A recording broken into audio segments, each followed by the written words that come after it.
오늘 주일 예배에 참석한 우리 한 분 한 분에게 하늘로부터 내려오는 은혜와 또 평화가 충만하길 축복합니다. 지난주 금요일에는 우리 사랑 나눔 버스가 저희 교회에서 있었습니다. 우리 성도님들이 또 기도하시고 참석하셔서 은혜롭게 마치고 또 이 사랑 나눔 버스를 통해서 105명의 지역에 있는 분들이 참여하게 되었고, 그 중에서 78명이 예수님을 이제 믿겠다고 하나님의 사랑을 경험하고 영접하게 되었고, 또 앞으로 계속해서 교회에 나오게 되고 또 이제 하나님을 예배하게 될 것입니다. 이를 위해서 수고하고 애쓴 모든 성도님들을 축복합니다. 오늘 특별히 사랑 나눔 버스를 통해서 오늘 예배에 참석한 분들이 있습니다. 한 분 한 분 환영하고 또 축복하고 사랑합니다. 이제는 이제 이 예배를 통해서 새로운 인생으로 변화될 것입니다. 저희들이 사랑 나눔 버스를 통해서 금요일 날 했던 것 가운데 특별히 이제 집수리 사역이 있었습니다. 14명의 간사님들이 함께 오전에 6시부터 오후 늦게까지 집수리를 하게 되었습니다. 그 대상자를 선정할 때에 동사무소에서 선정해 주어서 어느 집사님, 우리 교회에 나오지 않은 다른 집사님을 선정하게 되었는데, 그 집사님은 거의 한 80세 정도 되는데 아내도 무슨 사이인지 집을 나가게 되고 자녀들도 나가게 되고 혼자 지하에서 살겠는데 짐들이 너무 많았습니다. 그 아내의 짐도 버리지 못하고 미련을 가지고 간직하고 있었고, 또 자녀들의 짐, 그래서 그 짐 정리를 하는데 엄청나게 14명이 이렇게 들어가게 되고 장판을 또 이제 깔아주고 또 도배를 해주고 또 이제 그 샤워실, 춥다고 해서 샤워실 보온재로 해주겠는데, 이렇게 짐들을 버려보니까 한 차 정도 된다고, 한 차 정도 버릴 거예요. 너무나 많이 있어서 그 술병도 어마어마하게 술병들을 많이 쌓아놓고 그것을 모아놓고 또 이제 술 담아서 사람들 주라고 그 방 안에 가득하게 되었습니다. 그런데 제가 이제 그분 어제 전화했습니다. 어떻게 잘 마쳤습니까 했더니 그분이 저한테 하는 얘기가, 목사님 고맙습니다. 이제는 새로운 인생을 살겠습니다. 새롭게 살겠습니다. 저한테 그렇게 이야기하는 것을 들었습니다. 저는 그것을 통해서 사인이 사랑 나눔 버스를 통해서 참석한 모든 분들이 이제는 새로운 인생으로 하나님께서 축복해 주실 것이라는 그러한 사인을 얻게 되었습니다. 우리 안에 새로운 인생, 새로운 삶이 시작될 것입니다. 특별히 우리 교회를 향한 하나님 아버지의 마음이, 오늘 예배에 참석한 하나님 아버지의 마음인데, 저에게 주시는 그러한 마음은 여기에 참석한 모든 성도님들을 살리고 회복시키라는 그러한 마음을 계속해서 줍니다. 우리가 어떻게 하면 우리가 살아나고 회복될 수 있을까요? 하나님의 처음 이제 사람을 창조했을 때 온전한 모습, 죄가 없는 모습, 행복한 모습, 기쁨과 감사가 넘쳤던 모습으로 하나님께서는 회복되길 원하십니다. 그러니까 새로운 사람으로 살아가기로 합니다. 새 사람의 정체성, 새 사람의 DNA, 여러분들 유전자 검사할 때 DNA 검사를 하지 않습니까? 이 사람이 누구인가? 그래서 그 DNA를 통해서 내가 누구인가를 알고 누구의 자녀인가를 알 수 있습니다. 우리의 DNA는 지금 이 모습으로 살아가는 것이 아니라 행복한 모습, 죄가 없는 모습, 온전한 모습, 기쁨과 감사의 모습으로 살아가는 건데, 그 우리의 모습을 다시 한번 하나님 점검하시고 우리가 그 모습으로 되돌아가고 또 회복되길 원하십니다. 하나님은 우리를 다시 살리셔서 우리를 다시 한번 회복시키셔서 우리가 살아나면 소망이 있습니다. 여러분들 가정들이 다시 살아나고, 내가 살아나면 여러분들 교회가 다시 살아나고, 내가 살아나면 이 대림동이 다시 살아나고, 내가 살아나면 여러분들 이 나라가 살아나고 지역 회복되는 놀라운 역사가 일어나게 됩니다. 지난주에 인터넷을 통해서 한 감동적인 글을 제가 접하게 되었습니다. 연세대학교 명예교수인 신영호 교수님의 글이 잔잔한 감동을 주었습니다. 이분은 85세로 세상을 떠나기까지 다른 사람을 살리고 회복시키는 일에 헌신했습니다. 지난달 22일에 85세로 세상을 떠나는데 이분은 아주 신실한 독실한 기독교인이었습니다. 그의 부고장에는 장지나 선산이나 추모 공원이 아니었습니다. 바로 대학교였습니다. 그는 장지로 연세대학교를 선택했는데 자기의 재산 대부분을 사회에 기부했습니다. 연세대학교와 대한성서공회에 나눠 신탁 기부했는데 그 재산을 보니까 200억입니다. 200억이면 여러분들 적지 않은 돈입니다. 이 200억을 다 여러분들 학교를 위해서 성서공회를 위해서 전부 다 기부했는데 이분은 이런 것을 기부할 뿐만 아니라 자기의 시신을 연세대학교 의대에 이제 시신을 들여서 해부하는 의대생들이 해부하는 그런 것으로 사용될 수 있도록 그렇게 자신을 최후까지 드렸습니다. 독실한 크리스찬이었던 이 신영호 교수님은 늘 자식들에게 이렇게 얘기했습니다. 교육해 주는 것 말고는 물려줄 게 없다고 자녀들이 그렇게 늘 이야기했습니다. 가족 모두 고인의 의사를 존중해서 그 모든 자기의 전 재산을 이제 기부하는 이제 끝까지 죽기까지 아름다운 인생을 살게 되었습니다. 연세대학교의 한 동료 교수는 연합뉴스에 이런 글을 적었습니다. 고인의 장제는 흙이 아닌 교육의 현장이었다. 그의 삶은 개인을 넘어 사회를 밝히는 등불로 다시 타올랐다고 이렇게 얘기하고 있습니다. 바로 이번에 한 사람의 희생을 통해서 많은 사람들에게 희망을 주는 소망을 주는 그런 삶을 살았고 그리고 그렇게 인생을 마치게 되었습니다. 오늘 저와 여러분 마찬가지입니다. 우리가 다시 한번 여러분들 하나님 안에서 우리가 변화되고 살아나고 회복되면 놀라운 일들을 우리를 통해서 일어나게 된다는 것을 오늘 우리는 기억해야 될 것입니다. 그런 날이 될 수 있도록 오늘 변화의 날, 우리가 다시 살아날 수 있는 날, 우리가 다시 한번 회복될 수 있는 날로 하나님께서는 우리를 부르시고 오늘 예배로 우리를 초청하셨습니다. 오늘 우리가 살아가면서 얼마나 많은 고민들이 있습니까요? 교회를 다니든 교회를 안 다니든 많은 근심 걱정거리가 있습니다. 경제에 고민이 있고 건강에 고민이 있고 또 진로에 고민이 있고 가정에 고민이 있고 또 자녀들의 고민이 있고 교회들의 고민이 있고 나라들의 고민들이 많이 있습니다. 그러나 오늘 우리가 가장 심각하게 고민해야 될 것이 무엇입니까요? 나의 모습을 점검한 나의 신앙을 점검하고 다시 한번 고민하면서 몸부림쳐야 됩니다. 우리가 고민할 때에 새로운 사람으로 새로운 DNA 사람으로 하나님 우리를 만드신 그 사람으로 변화될 수가 있다는 것을 여러분들 기억하시 바랍니다. 우리의 신앙이 만일 침체되고 우리의 믿음이 식어지고 우리의 신앙이 형식화되고 하나님을 향해 갈구함이 없다면 내가 이대로 살아가도 좋은지 다시 한번 여러분들 우리의 자신을 점검하는 시간이 되기 원합니다.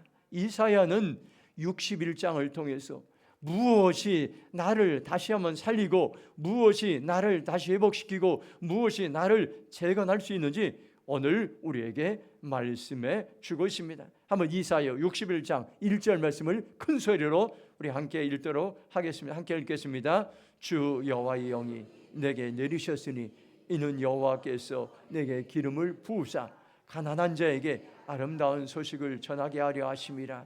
나를 보내사 마음이 상한 자를 고치며 포로된 자에게 자유를 갇힌 자에게 노임을 선포하며. 아멘. 한번 따라서 하겠습니다. 성령님이 임하시면 나를 다시 살리십니다. 여러분들 세상은 우연히 여러분들 창조된 것이 우연히 만들어진 것이 아니라 처음 세상을 하나님이 만드셨고 그리고 또 이제 예수님께서 이 땅에 오셔서 우리를 구원자로 오시고 그리고 성령 하나님께서 거룩한 영으로 우리와 함께 하셔서 우리의 상담자가 되시고 우리의 스승이 되시고 우리의 치료자가 되시고 우리의 목자가 되셔서 지금도 함께 하시는데 성령님이 나에게 임하고 성령님을 내가 내 인생의 주인으로 받아들이면 어떤 일이 일어납니까? 내가 다시 한번 살아나고 회복되는 일들이 일어납니다. 우리는 살아가면서 얼마나 많은 힘든 일들이 있습니까요? 여러분들 한번 포로를 생각해 보시기 바랍니다. 전쟁 포로가 되면 아무것도 할 수 없습니다. 여러분들 굉장히 힘들고 어렵습니다. 자유가 없습니다. 우리는 때로는 포로와 같이 살아갈 때가 있습니다. 어려운 환경을 만나면 그 환경에 포로가 됩니다. 어려운 사건을 만나면 그 사건에 포로가 됩니다. 또 어려운 문제를 만나면 그 문제에 포로가 되어서 낙심하고 절망하고 소망의 삶을 살아가지 못합니다. 그런 이사야 61장 1절을 현대인의 성경으로 보면 이렇게 말씀합니다. 주 여호와께서 나를 성령으로 충만하게 하셨으니 가난한 사람의 기쁜 소식을 전하게 하시려고 나를 택하여 보내셨다. 그가 나를 보내신 것은 마음 상한 자를 고치고 포로된 자에게 자유를, 갇힌 자에게 석방을 선언하며 우리에게 소망의 말씀을 전하고 있습니다. 성령 하나님이 나에게 임하고 내가 성령 하나님을 초청하면 성령으로 충만하게 되면 어떤 일들이 일어납니까요? 내 영혼이 다시 살아납니다. 내 마음이 다시 한번 회복됩니다. 내 육체가 다시 한번 회복됩니다. 그래서 성령님은 어떻습니까요? 우리의 마음과 상한 육신과 모든 것을 고칩니다. 우리의 마음의 우울증, 조울증, 공황장애, 낙심, 절망, 이 많은 것을 통해서 얼마나 많은 사람들이 어려움을, 성령님이 임하시면 우리의 상한 마음과 상한 정신과 상한 육체를 치유하시고 자유하시고 회복시키고 소망의 삶을 살게 하신다는 것을 여러분들 믿으시기 바랍니다. 누가복음 4장 18절 보면 이렇게 말씀합니다. 주의 성령이 내게 임하셨으니 이는 가난한 자에게 복음을 전하게 하시려고 내게 기름을 부으시고 나를 보내사 포로된 자에게 자유를, 눈먼 자에게 다시 보게 함을 전파하며 눌린 자를 자유롭게 하고, 이렇게 말씀합니다. 오늘 우리의 소망, 우리가 다시 한번 살아나고 우리의 심령이, 우리의 마음이 회복되고 우리의 육체가 언제 회복됩니까요? 성령 하나님을 내 인생의 주인으로 초청하고 모셔드릴 때 일어나는데, 가난한 자, 여러분들 우리가 물질적으로 가난하지만 우리의 영혼이 하나님을 만나지 못해서 가난하고 방황하는 자, 모든 것을 포함합니다. 가난한 자들에게 하나님의 말씀을 전하면 기쁜 소식이 전해져서 이제 소망과 감사의 삶을 살 수 있고, 우리 인생의 여러 가지를 문제를 통해서 포로되고 억눌리고 자유하지 못하고 그런 사람들에게 다시 한번 자유하게 되고, 여러분들 진리를 보지 못해서 여러분들 악한 것을 진리라고 여기는 자들이 성령님이 임하시면 진리를 보게 되고, 그리고 어떻게 됩니까요? 눌리고 여러분들 상한 자들이 자유롭게 되는 그러한 놀라운 역사가 일어난다는 것을 여러분들 기억하시 바랍니다. 성령님이 하시면 우리의 마음, 우리의 영혼, 우리의 육체, 전인적인 놀라운 치유의 역사가 일어납니다. 오늘 우리는 살아가면서 얼마나 힘들고 어렵게 살아가고 있습니까? 내가 여러분들 살아갈 때에 얼마나 무기력할 때가 많습니다. 저도 종종 살아가면서 하나님이 주신 사명은 큰데 그 사명을 이루지 못하고 현실에 안주해 있는 나의 모습을 보면서 무기력함을 느낄 때가 많습니다. 바로 지금이 저와 여러분들 다시 한번 내 죽었던 영혼들, 침체됐던 영혼들을 성령님을 통해서 다시 한번 살아날 때임을 여러분들 기억하시 바랍니다. 지금이 여러분들 병들었던 믿음이 다시 살아날 때이고, 지금이 병들었던 신앙이 다시 살아날 때인 것입니다. 성령님이 우리에게 임하시면 우리에게 소망이 생긴다는 것을 여러분들 기억하시 바랍니다. 마음이 상한 자에게 소망을 주시고, 포로된 자에게 소망을 주시고, 갇힌 자에게 소망을 주시는 놀라운 역사가 일어난다는 것을 여러분들 기억하시 바랍니다. 바로 소망은 바로 나로부터 내가 변화되고 내가 희망을 가지고 내가 예수님 안에서 믿음을 가지고면 내가 변화된 모든 것이 모든 문제가 해결됩니다. 내가 살아나면 세상이 살아나고 회복됩니다. 변화는 나로부터 시작됩니다. 변화는 바로 교회로부터 시작됩니다. 변화는 성도들로부터 시작된다는 것을 여러분들 기억하시 바랍니다. 그러면 내가 변화되면 세상의 모든 영역이 변화됩니다. 가정이 변화되고, 정치가 변화되고, 경제가 변화되고, 매스미디어가 변화되고, 교육이 변화되고, 여러분들 세상 모든 삶이 변화되는 놀라운 역사가 일어난다는 것을 여러분들 기억하시 바랍니다. 지금이 여러분들 우리가 다시 한번 살아날 때, 우리의 심령이, 신앙이 살아날 때입니다. 저는 고등학교 1학년 때에 통학버스를 타고 이제 학교를 가다가 그 버스가 충돌하여서 기적적으로 죽었다 살아났던 그때를 잊지 못한, 그 당시에는 80년대, 제가 80년 7월 10일 날 교통사고를 당했습니다. 그때 아마 여러분들 다 기억날 겁니다. 그때에 이렇게 버스를 타고 다니면 버스에 차장이 있어서 이 버스에다가 사람들을 엄청나게 실어서 만원에서 다 이런 서서 가는 사람들이 엄청나게 많았어요. 저는 그날 새벽에 6시 한 30분 정도의 버스를 타고 이제 학교를 가다가 이제 우연히 뒷자리에 자리가 나서 앉게 됐어요. 그 버스 뒷좌석에. 그 당시엔 제가 이제 열심히 공부하려고 노력했습니다. 독일어 사전을 이렇게 펴고 그 자리에서 앉아서 이렇게 독일어 사전을 외우고 있어요. 중간 정도 가다가 한 6시 50분 정도에 갑작스러운 굉음과 함께 꽝꽝 소리 나면서 저는 그때에 이제 실신해 버리고 그리고 졸도해 버렸습니다. 그리고 그 당시에 이제 그 짧은 순간에 천국과 지옥을 필름처럼 보게 되고 제가 다시 살아나게 됐어요. 다시 살아나서 깨어나 보니까 그 버스 안에는 아무도 안 보였습니다. 그래서 제가 몸부림치며 버스 안에 뛰쳐나와서 거기 이제 그 하천뚝에서 하천으로 버스가 이제 추락했는데 거기 손을 들고 하나님께 감사하며 감격하며 다시 살려주신 하나님을 찬양했던 그때의 그 신앙을 기억합니다. 그때를 생각하면 지금 내가 이대로 살아도 좋은지, 내가 이 모습 이대로 하나님께 나를 살려주시고 하나님께서 나를 생명을 연장해 주셨는데 내가 지금 이 모습 이대로 살아가도 되는지 내 자신이 각성될 때가 참으로 많았어요. 하나님께서 나에게 생명을 연장해 주시고 수십 년 동안 45년 동안 지금 생명을 연장해 살게 하셨는데 내 건강을 챙기고 내 이기적이고 내가 희생하지 못하고 이런 모습을 통해서 하나님께서 내가 다시 한번 이제 회복되고 그때의 신앙으로 그때의 모습으로 하나님께서는 되돌아가길 원하는 그런 마음을 심니다. 우리 모두가 마찬가지입니다. 우리가 모두 하나님을 처음 만났을 때에, 하나님을 예배했을 때에 뜨거운 신앙이 있었습니다. 그때 눈물을 흘리고 여러분들 기도하면 살아계신 하나님이 나의 하나님이라는 것을 느끼게 되고 예배 때마다 은혜가 넘쳤고 하나님을 향한 갈급한 사모하는 마음이 있었습니다. 그러나 지금은 시간이 지나서 그때의 감격이 식어지고 그때의 은혜가 사라지고 이제는 의무적으로 신앙생활하며 습관적으로 신앙생활을 하고 있지 않습니까? 지금이 다시 한번 여러분들 살아계신 하나님을 만날 때인 것입니다. 지금이 살아계신 하나님을 만나서 내 인생이 살아나고 다시 한번 새로운 삶으로 살아갈 때라는 것을 여러분들 기억하시기 바랍니다. 그것을 위해서 성령님을 만나면 우리를 도우시고 은혜 내려주신다는 것을 여러분들 기억하시 바랍니다. 두 번째 주신 말씀 이사야 61장 2절 말씀 같이 읽겠습니다. 시작. 여호와의 은혜와 위로하되. 아멘. 두 번째 주시는 말씀은 성령님이 임하시면 나를 회복시키는 은혜가 임한다는 것을 오늘 우리에게 말씀해 주겠습니다. 하나님은 어떤 하나님일까요?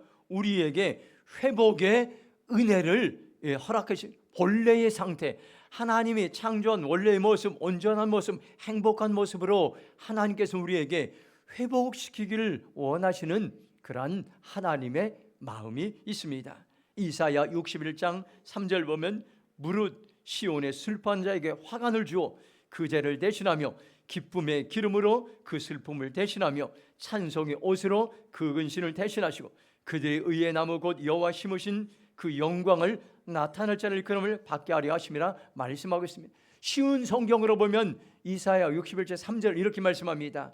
시온에서 슬퍼하는 사람들에게 제 대신에 화관을 씌워주며 슬픔 대신에 기쁨의 기름을 발라주시며 괴로운 마음 대신에 찬송의 마음에 가득 차게 하셨다.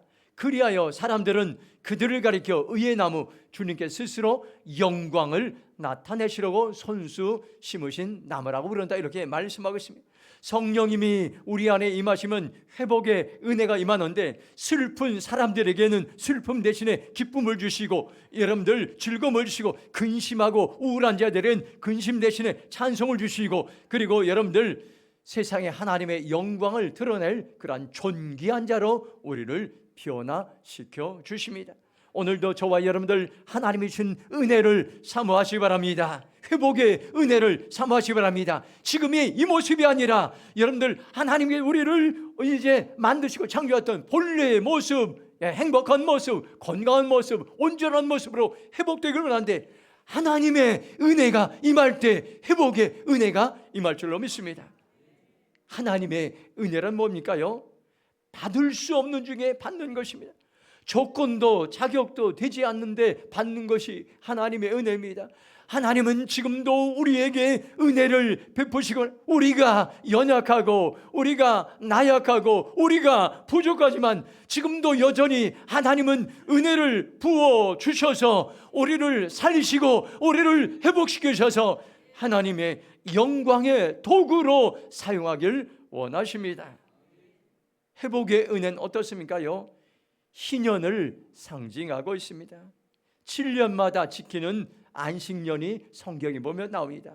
7년째 되는 날에 모든 것을 중단하고 이렇게 안식하며 하나님의 은혜를 기억하는 겁니다. 이 7년이 7번 지난 다음에 49년이 지난 다음에 50년째가 되는 해가 희년의 해입니다. 이 희년이 되면은 모든 것이 다시 회복됩니다.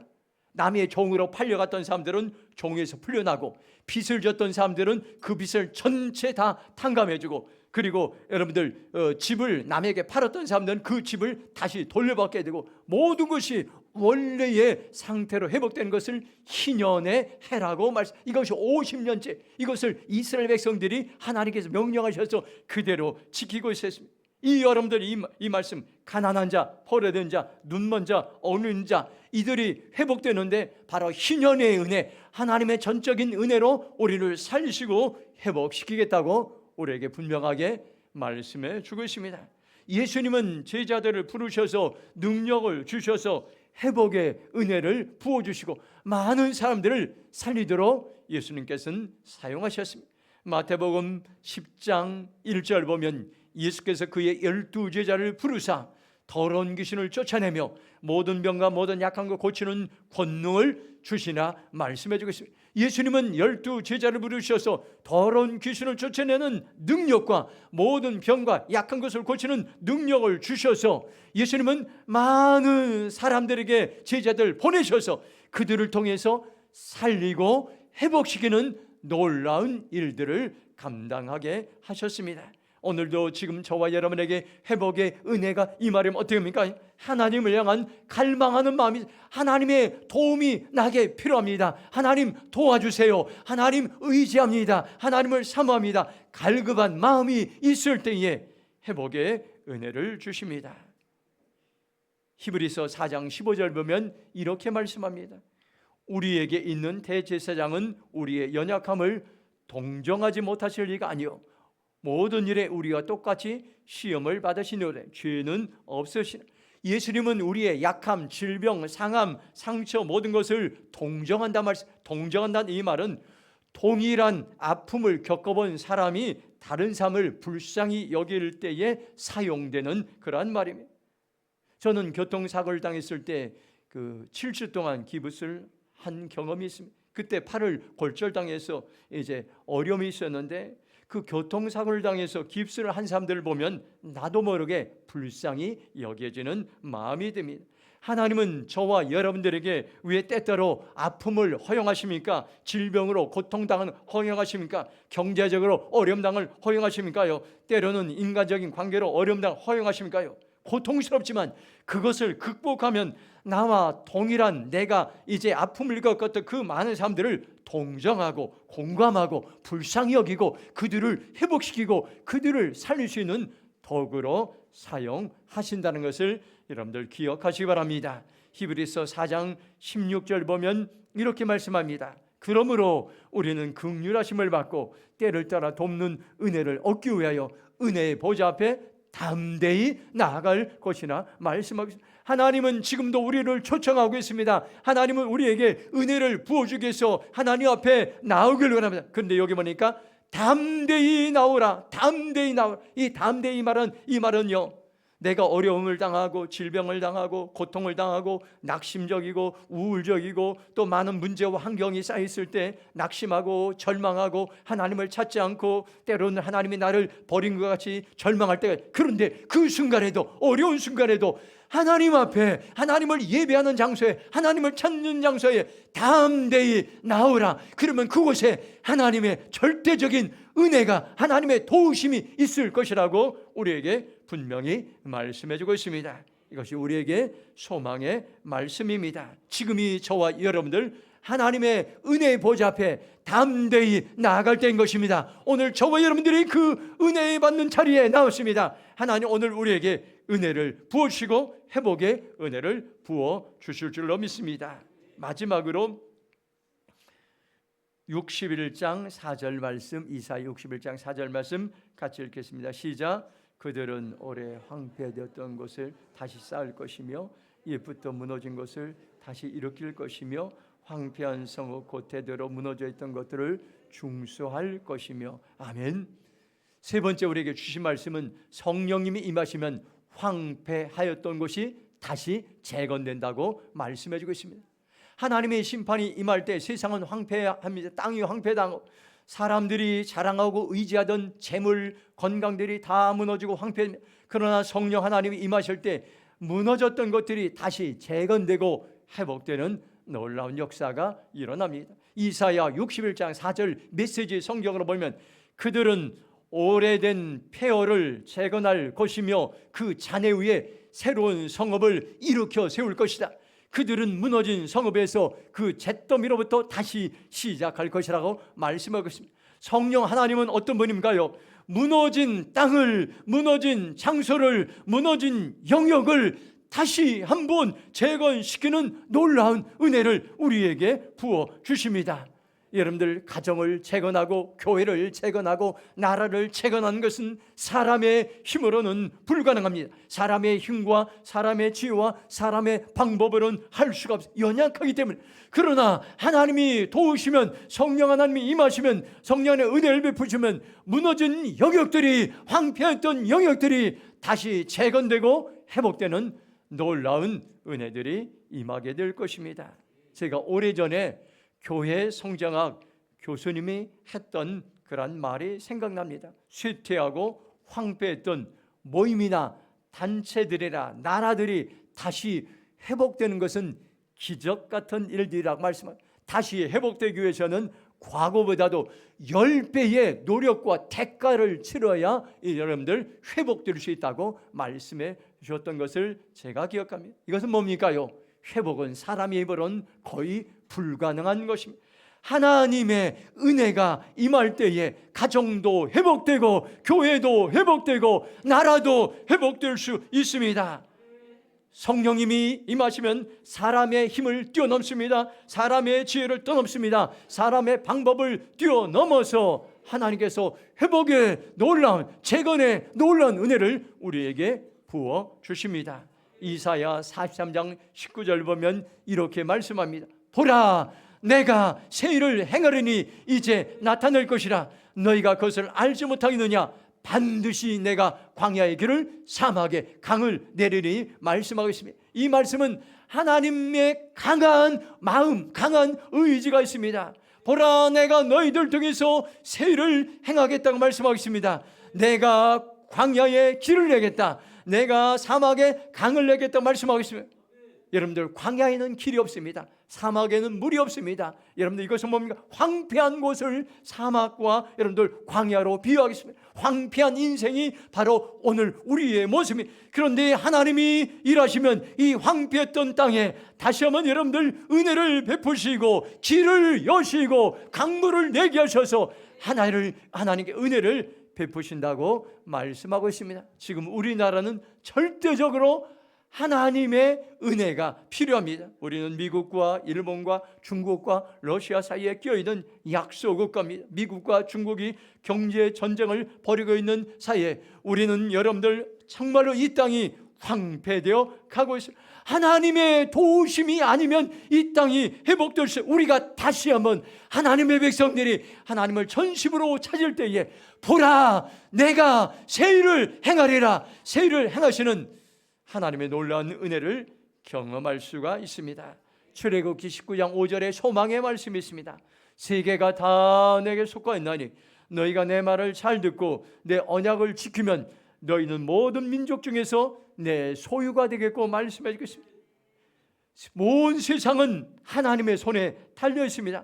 우리가 하나님의 말씀을 잘 듣고 하나님의 말씀을 지키면 세계 243개 모든 나라 가운데 가장 소중한 백성으로 하나님 높여주시고 사용하시고 재건하신다고 말씀해 주고 있습니다.